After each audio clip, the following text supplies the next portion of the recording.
Wabarakatuh, kami dari kelompok 7 akan mempresentasikan tentang review artikel dari kelompok kami yang berjumlah ada 5 artikel. Jadi saya Miftahul Faris dengan NIM 10 30 62 400 105. Ya, perkenalkan saya dengan Samuel Daniel Akbar dengan NIM 1030 624 000 73. Saya Nisha Kahirayati dengan NIM 1030 6240 0098. Saya Rafiati Putri dengan NIM 1030 624 00079. Nama saya Kalisa Rayana Zara dengan NIM 1030 6243 0005. Baik, pada bagian ini saya memilih 3 artikel yang saya review. Itu ada change management scenario to improve web monitoring ranking, continuous improvement IT service management in the pharmaceutical industry. Terus ada IT service management evaluation method based on content, context, and process approach literature review di sini.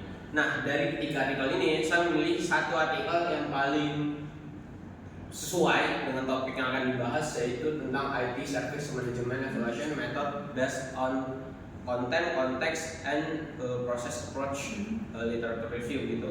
Kenapa sih saya milih ini? Tadi bisa jelaskan juga karena relevansinya yang tinggi dengan topik utama. Jurnal ini secara spesifik membahas metode evaluasi dalam manajemen layanan TI yang menjadi pilar fundamental dalam analisis gabungan mengenai tata kelola manajemen layanan dan pengukuran kematangan dari manajemen layanan TI itu sendiri. Ya, saya akan mereview 3 artikel terkait problem manajemen dan ITIL. Artikel yang saya pilih adalah implementasi ITIL versi 3 dan COVID-5 dalam manajemen masalah TI di CV Wanajaya Softteknindo. Alasan pemilihannya adalah karena jurnal ini secara eksplisit menggambarkan 2 kerangka kerja utama, yaitu ITIL dan COVID dalam studi kasus implementasi nyata. Semangat yang edit. Ya. Alasan pemilihannya adalah karena jurnal ini secara eksplisit menggambarkan 2 kerangka kerja utama, yaitu ITIL dan COVID dalam studi kasus implementasi nyata. Ini sangat penting untuk memahami bagaimana tata kelola COVID dan manajemen layanan atau ITIL bersinggungan di lapangan. Nah, ini ada bagian saya, ini 3 artikel yang sebelumnya saya review di tugas sebelumnya terkait ITIL 4 dan arsitektur ITSM. Nah, dari ketiga jurnal ini kami sepakat untuk mengambil artikel Service Management Audit of Situat using the ITIL 4 framework. Jadi kenapa kami memilih ini? Karena emang fokusnya pada audit manajemen layanan. Aspek audit merupakan komponen krusial dari evaluasi dan tata kelola, sangat sejalan dengan topik utama. Jadi memang topik ini memang sejalan dengan apa yang kita bahas. Selanjutnya saya akan mengambil review dari 3 artikel ini yang berfokus pada pergeseran dari ITSM ke IT governance. Nah, ini ada 3 artikel yang saya ambil di tugas kemarin sebelumnya itu. Nah, kami sepakat mengambil artikel from IT Service Management to IT Service Governance and ontological approach for integrated use of ITIL and COVID frameworks. Nah, ini itu dipilih karena secara langsung dia menghubungkan manajemen layanan TI atau ITSM dengan tata kelola TI atau ITG dengan secara spesifik menyebutkan integrasi ITIL dan COVID yang merupakan inti dari analisis kami.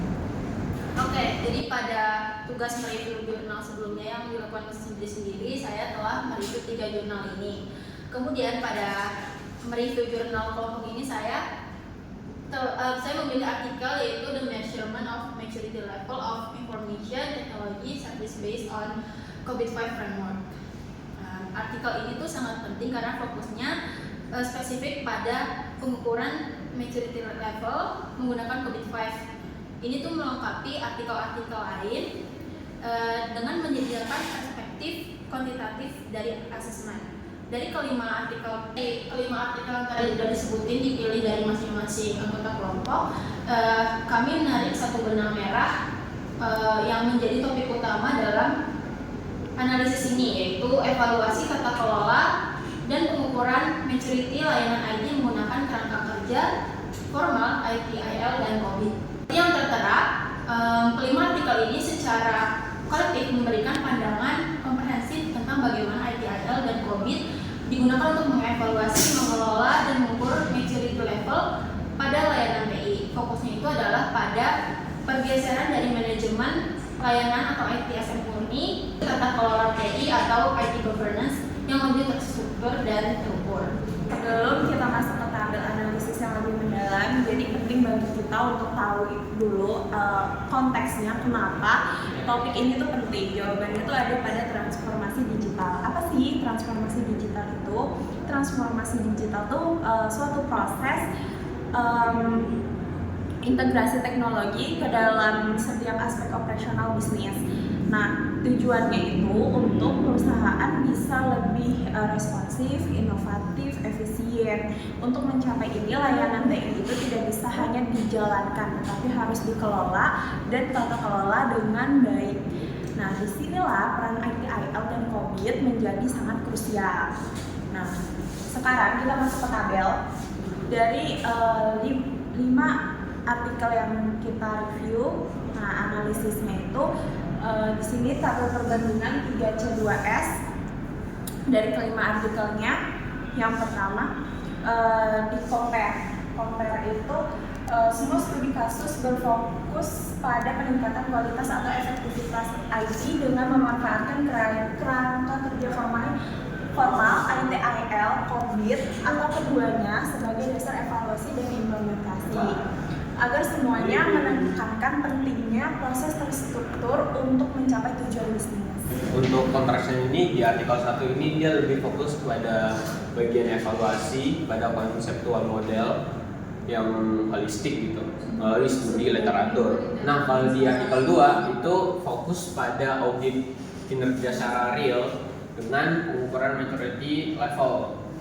Selanjutnya di artikel 3 itu fokus pada mengimplementasikan gabungan ITL dengan COVID di perusahaan swasta kecil untuk proses problem manajemennya. Nah, di artikel 4 itu membahas fokus pada usulan integrasi strategis atau ontologi ITSG untuk menjembatani gap antara manajemen layanan dengan tata kelola secara teoritis. Selanjutnya di artikel terakhir yaitu fokus pada spesifik pada pengukuran kuantitatif tingkat kematangan menggunakan kuesioner COVID-5 pada institusi pendidikan tinggi.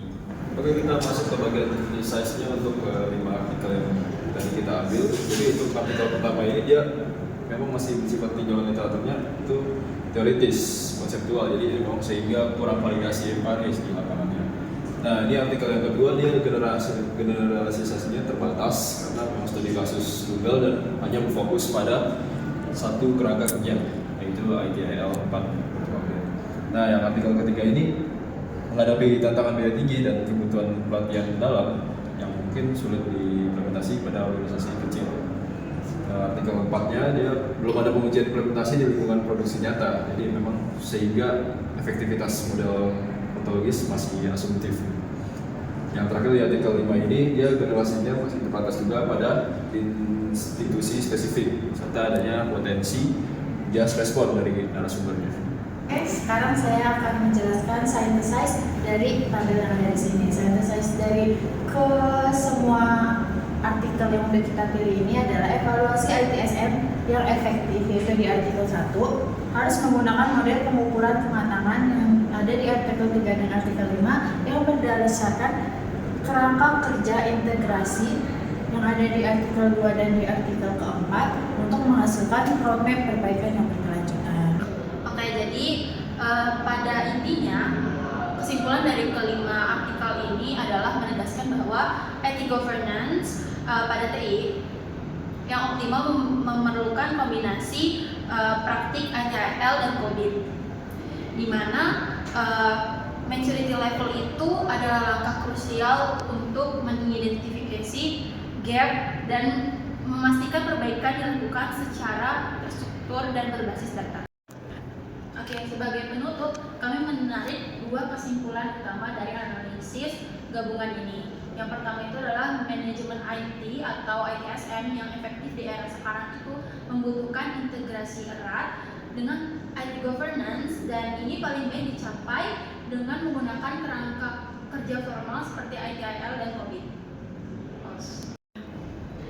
Kedua, evaluasi dan pengukuran maturity level bukanlah tujuan akhir, melainkan fondasi penting. Ini adalah fondasi untuk memastikan bahwa setiap proses layanan IT berjalan secara terstruktur, terukur, dan selalu berorientasi pada peningkatan kualitas layanan. Berikut adalah referensi, ada 15 referensi yang kita pakai di seluruh artikel kita. Baik, terima kasih telah memperhatikan video presentasi kami. Mohon maaf bila ada salah kata. Wassalamualaikum warahmatullahi wabarakatuh.